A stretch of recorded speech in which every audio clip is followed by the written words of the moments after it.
Hello everyone, welcome back to the Hindu Explainer series. I am Kushagra Goel and warm greetings from Law Prep Tutorial. Yesterday, the government announced a policy and today it reversed it. Something similar that the government of Pakistan has also done today.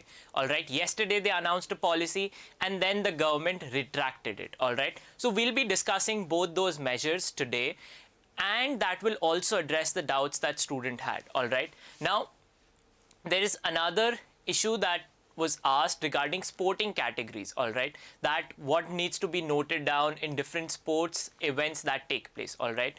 So on that point, the main focus is that you should focus primarily on the winners only, all right. So if it is a tennis tournament, men's single, women's single, doubles, men's double, women's doubles, mixed doubles, all right. So major there are only 5 categories and then you get the winners, all right. So that is the most important thing that becomes, all right. If there is a record that is established in a particular Grand Slam or any tournament, then that also should be noted down.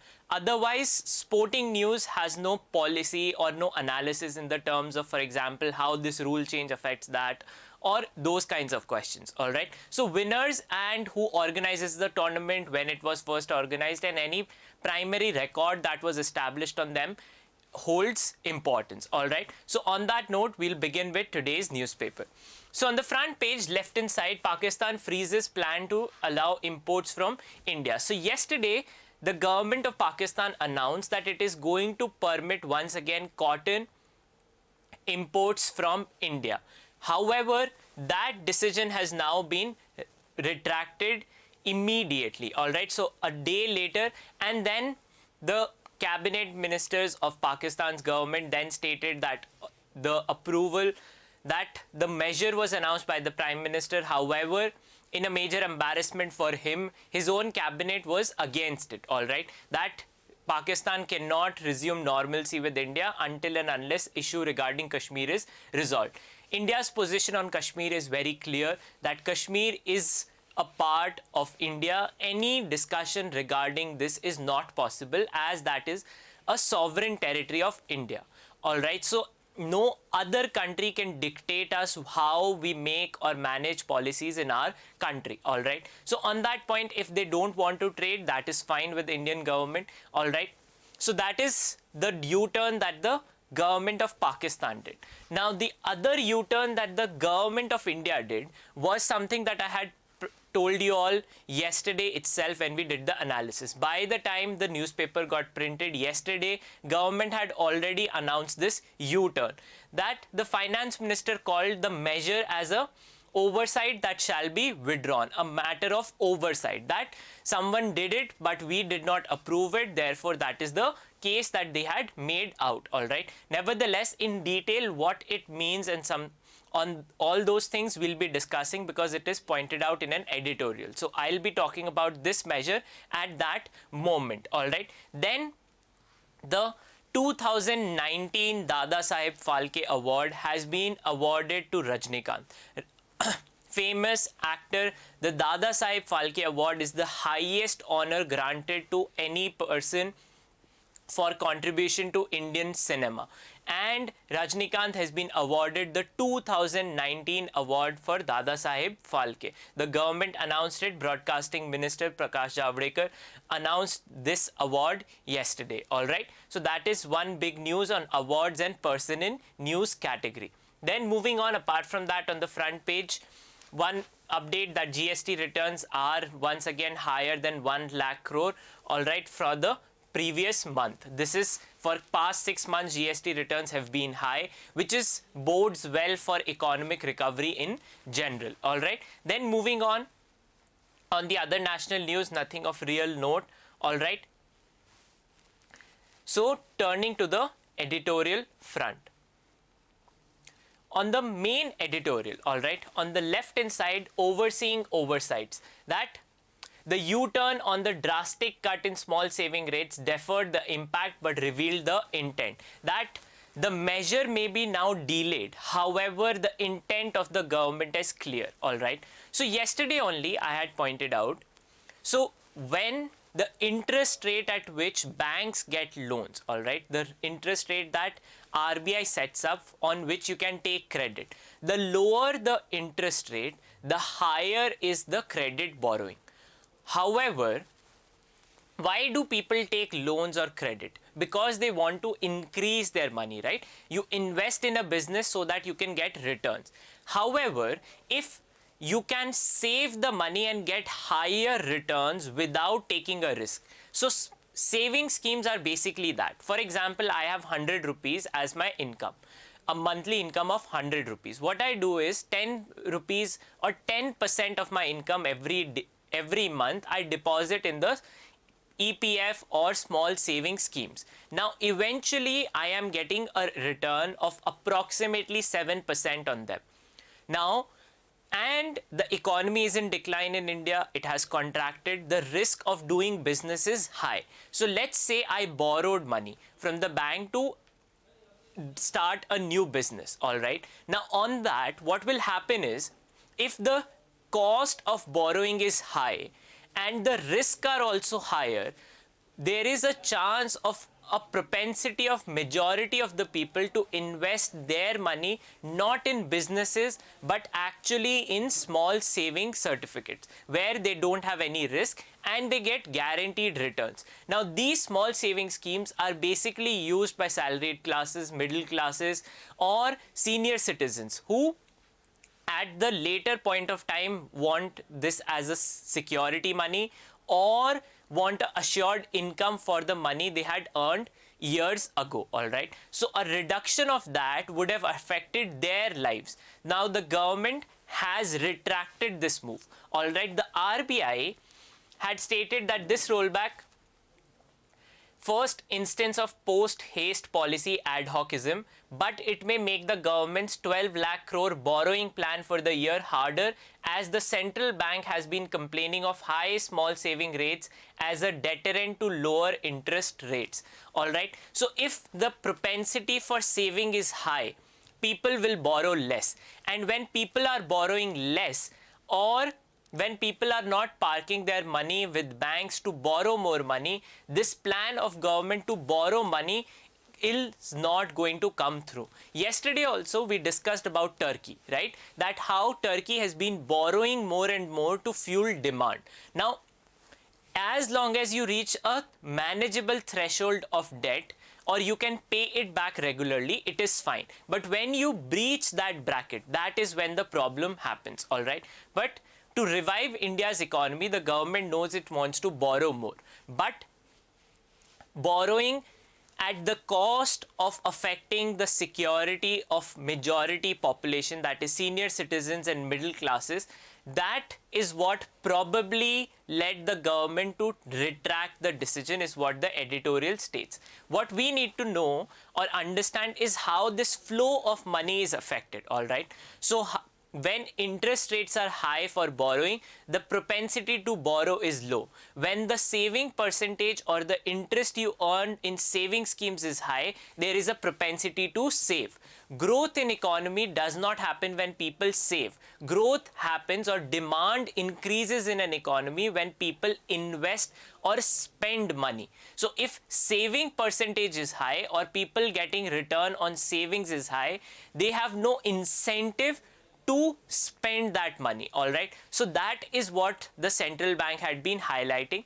Now it is seen that in light of assembly elections ongoing and how it would have affected the electoral matrix for the governing party, therefore this has been done. It also highlights that how fuel prices in India are unregulated. That is, they are regulated by market forces. Yet, whenever elections are around the corner, no update or no revision of price of fuel ever takes place. That there is a unstated rule in government and the bodies that decide the price that whenever assembly elections are around the corner, no revision takes place. What this does is it fools the people into what the actual market price of a commodity is. Once the election season is over, suddenly the prices will rise, or when prices were supposed to get lower, that also does not happen. In a the idea of unregulated fuel prices was precisely to make it independent of whatever the government policy is. All right. However, that is something that is not happening. Now, it criticizes the government that economic policy, things that the government needs for long-term benefit of the people, should not be affected by the electoral considerations of the party that is in power. So that is what is being criticized in the editorial. We need to be far more aware of the actual policy itself. All right. Then the second one, special no longer. Who is not special anymore? It is the autonomous area of Hong Kong. Hong Kong remains now, does not remain one nation, two system apparatus anymore. Why is that the case? We have already discussed how the total number of elected seats in the LegCo have been reduced from 35 to 20, while at the same time party appointed and the total size of the assembly has been increased from 70 to 90. So the democratically elected members are now in minority, and this is the step to reducing democracy. So earlier Hong Kong was like an island of democracy from mainland China, where in China there is no press freedom, there are no democratic rights, there is no adult suffrage, there are no free and fair elections, there is no independent judiciary. All these 5 things were available or present in Hong Kong. But rather than democracy spreading to the entire mainland, democracy has now reduced in Hong Kong. That the structure of mainland China that the Communist Party of China imposes has now extended to Hong Kong too. All right. So therefore, that is something that we need to be aware of. This started off since 2018-19 when protests for pro-democracies happened in Hong Kong for extension of democracy, for universal adult suffrage. But rather than heeding to the democratic demands of people, further repression has taken place. That people have been jailed in a new security law where they can now be tried in mainland China. We'll be reading this story, the extension of this, of people being tried at the international news page. All right. Then moving on, the main editorial talks about a policy that happens in United States. In United States, political parties have the option of lobbying. Right now, for example, we have electoral bonds, but the detail of which company is funding which political party is never disclosed to the population. However, that is not the case in United States.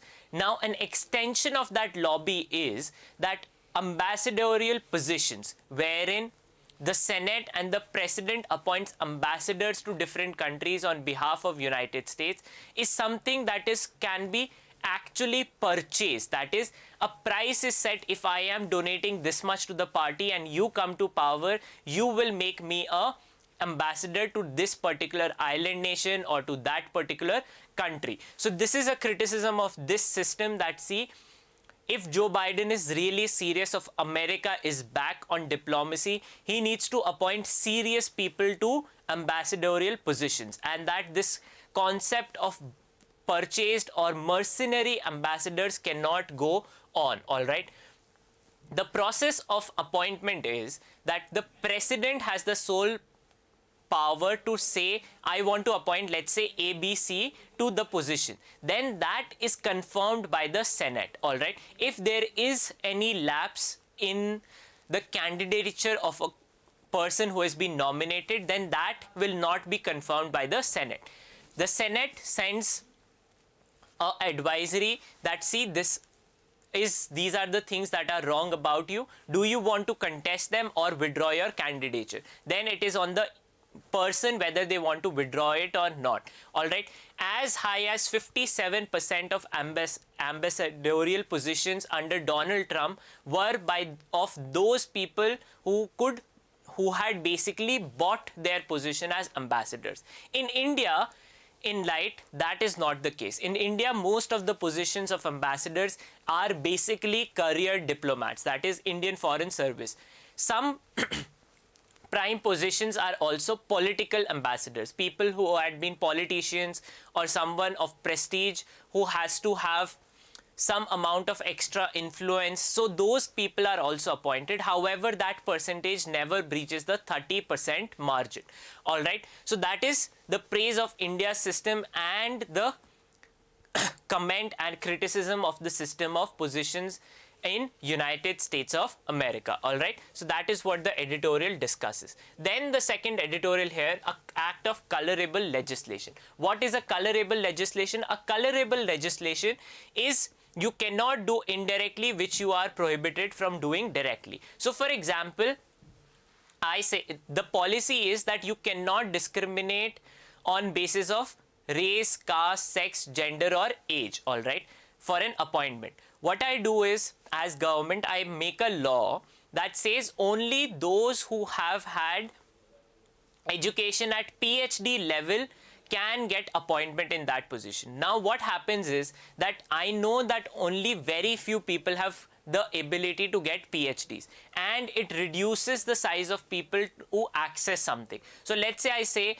that only people with PhDs can now become member of parliament, all right? So then that leaves out a lot of people. So something that I was not permitted to do directly, that is have no discrimination on who can be a member of parliament, I make a law to do exactly that. Now that is an example of colorable legislation, all right? So in under Article 142 and the exercise of judicial review, all right, any action of the government can be questioned in light of if it is a colorable legislation or not. If it is a colorable legislation, it is bound to be denied. Now this editorial has been written by Subramaniam Swamy, who is a member of parliament, and the advocate who have filed the petition in Supreme Court on which notice has been issued for the Places of Worship Act, all right. In their petition, they have challenged section 2, 3 and 4 of the Places of Worship Act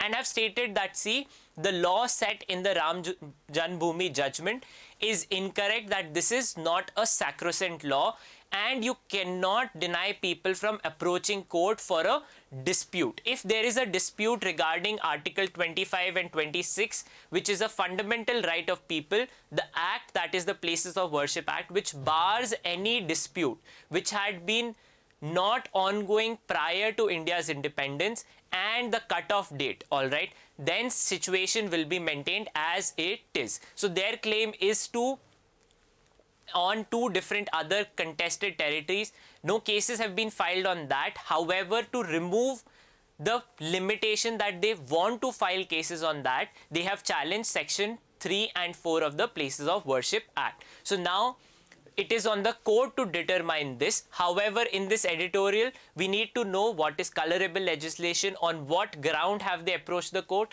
and under what authority can the court actually grant them this right, all right? So those are three things. First, colorable legislation, what it means. Second, under Article 25 and 26, they claim that if it is a matter of right to religion, then no act of government can actually prohibit them. And under Article 142, Supreme Court has the right to do absolute justice, all right? So that is what they have claimed. Moving on, then on the other national news from assembly elections, not of real importance for us, all right? Then moving on the other news, which is about BIMSTEC. Now this is something. What is BIMSTEC? BIMSTEC is Bay of Bengal Initiative for Multi-Sectoral, Technical and Economic Cooperation. All the members of BIMSTEC were invited to Prime Minister's 2019 swearing in ceremony, all right? So 7 member nations were invited to that. Now this meet was of ministerial level, not head of state. So remember the difference. The formal summit of an organization is when all the heads of the state participate. So for example, India's head of state, the Prime Minister, all right, or for example, Sri Lanka, their president, all right. So that is head of state. This was a ministerial meet of foreign ministers of the BIMSTEC grouping, all right, and at which Sri Lanka was the host. This was the 17th BIMSTEC ministerial meeting, which was chaired by Sri Lanka. That becomes important. The summit of BIMSTEC is something that we have already discussed. Make sure that these regional organizations such as SAARC, BIMSTEC, Recently, we talked about the Heart of Asia Istanbul process. These organizations such as Quad, any of these where India's foreign policy is affected or displayed, or how, what is the foreign policy of India, needs to be known for all of you, all right? So therefore, but in this ministerial meet, nothing of real note, no talk about the coup in Myanmar or how the military should not actually take violent suppression or actions against their own citizens. Nothing of this was discussed, all right? So that is what could be noted down. Everyone talked about we'll cooperate, we'll do things, all right? One major thing was that the BIMSTEC charter, Subramaniam Jaishankar, our External Affairs Minister, pointed out that the BIMSTEC charter is finally being prepared and is in the final phase. What this would do is set the common rules and grounds that the member nation cannot do to ensure cooperation between all of them, all right? So that is something that needs to be awaited for.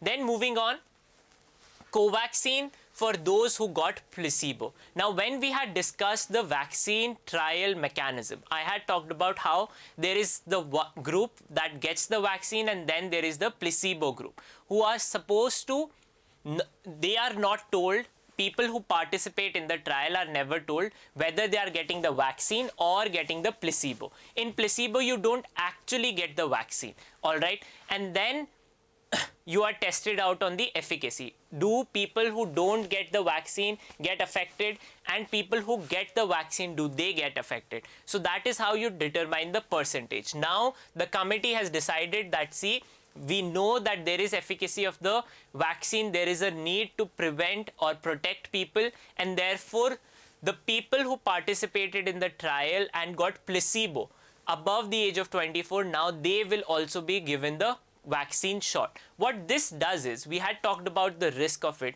is that now we can never determine what will be the long-term effects of the COVID vaccine, all right? Something that is usually done in every other vaccine, that part will not be done for this vaccine anymore, all right?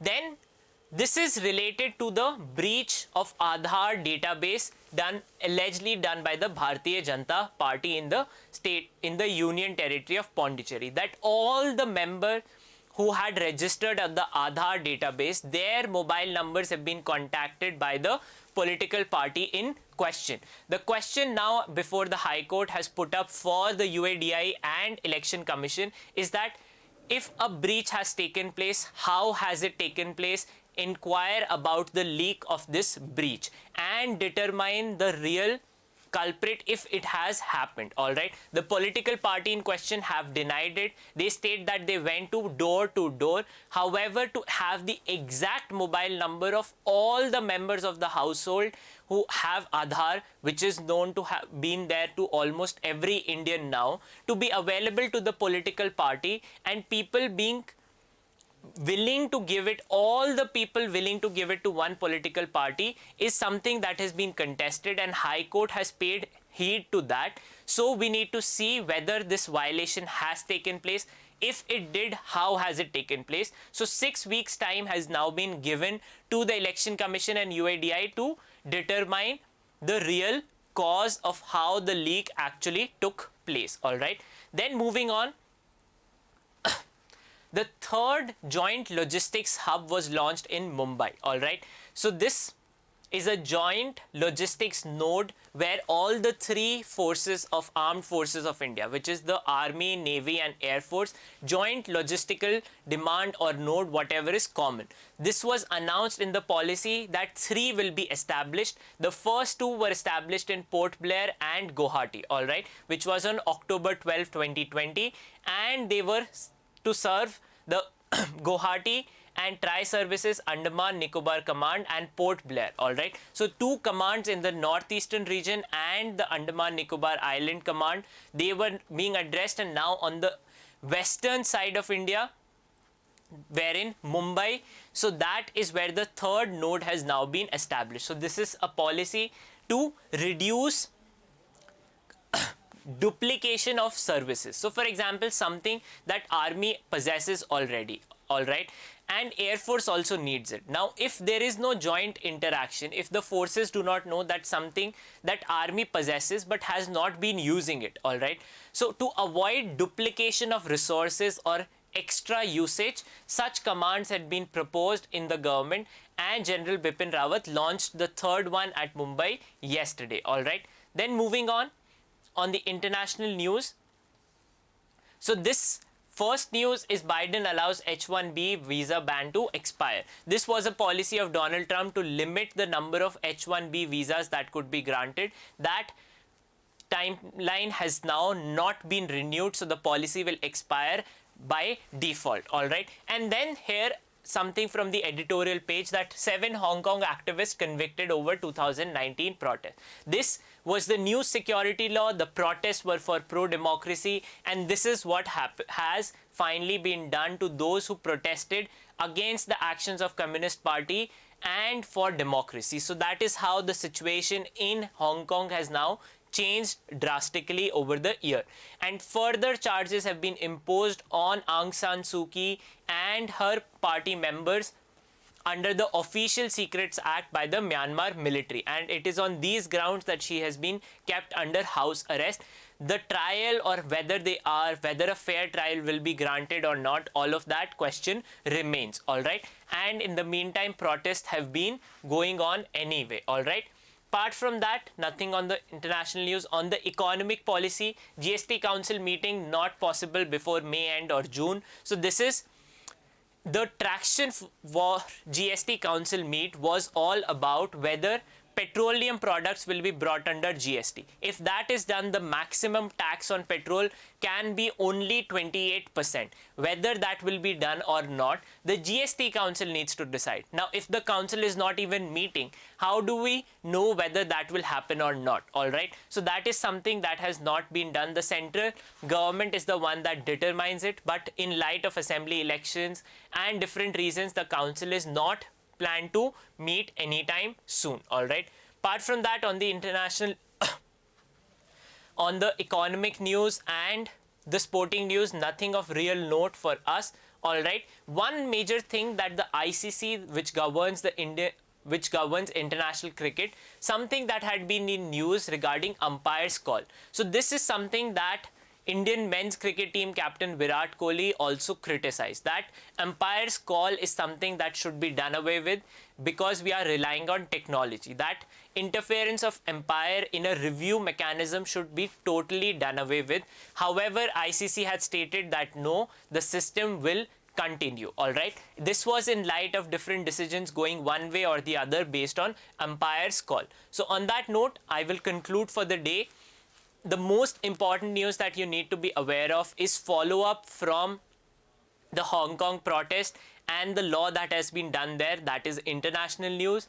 Then secondly, the 2 U-turns, one by the government of India and the other by Pakistan's government. Both of them related to policy measures. The economic policy measure of government of India, that is reducing saving rates, that is one policy. And the second is international affairs of India and Pakistan, all right. So these 3 news become important in today's newspaper. And then person in news about Rajnikant being granted the 2019 Dadasaheb Phalke Award. So that also becomes equally important as it is a very prestigious award. And on that note, I will conclude. Make sure you make your notes about this, and any doubt about any of this, feel free to put it in the comment section, and I will see you all tomorrow.